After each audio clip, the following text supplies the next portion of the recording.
Ils sont fous, ces Gaumais. Il va falloir vous y habituer, Astérix et Obélix ont adopté un nouveau dialecte. Tu vois qui c'est cause de Vichy la boudelette? J'ai que moi sous à me le demander. C'est le premier côté de peu que je t'envoie dans le village. Il aime seulement rigoler quand j'ai rasé l'auberge de Samaro-Briva. Un Astérix en Gaumais, c'était l'idée fixe de Thierry Watty, collectionneur invétéré de ces héros de papier. J'avais vu que Noir Dessin faisait des éditions de Astérix chez les Belges, notamment en wallon de Liège, Charleroi, de Namur. Et j'avais déjà des Astérix dans d'autres langues aussi, en ch'ti, en corse, enfin plein de différentes langues. Et donc j'aurais proposé de faire une édition en Gaumais. L'épisode chez les Belges s'est vite imposé, restait à trouver les traducteurs. Tombés dans la marmite gaumaise quand ils étaient petits, Jean-Luc Geoffroy et Daniel Hubert ont accepté ces doux travaux en confrontant leurs patois respectifs.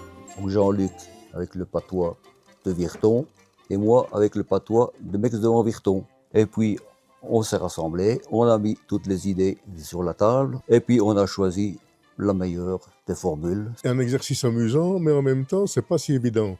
Parce qu'on n'a pas toujours la correspondance exacte en Gaumais du texte français. Moi, il y a des expressions qui m'ont totalement échappé, que lui avait trouvées, et dans l'autre sens, ça a été pareil. Sur les 1100 albums édités, la dédicace en a obtenu 350, dont 200 sont déjà réservés. Un tel engouement, on n'avait plus vu cela depuis 25 ans, et la parution d'On est pétrolé sur la Lune. J'avais déjà acheté à l'époque le Tintin, et donc je me dis, voilà, c'est dans mes origines, en bonne gaumaise. Je comprends le patois gaumais, mais je ne le parle pas. Mais mon fils avait appris à l'école, lui. Donc voilà, ils avaient des cours et je trouve que c'était pas mal. Et justement, le correcteur de l'ouvrage, André Gilardin, a aussi pensé aux écoliers gaumais. La ville de Virton a acheté des livres pour les enfants et donc on va pouvoir donner des guides pédagogiques aux enfants. Donc un petit peu de grammaire, un petit peu de vocabulaire, etc. Puis des expressions qui sont vraiment typiques au Gaumais. À moins que le ciel ne leur tombe sur la tête, l'Astérix tue les Belges sera en dédicace ce vendredi à 17h à la librairie, en présence d'Obélix et compagnie, qui ne devrait pas tomber à court de potions magiques.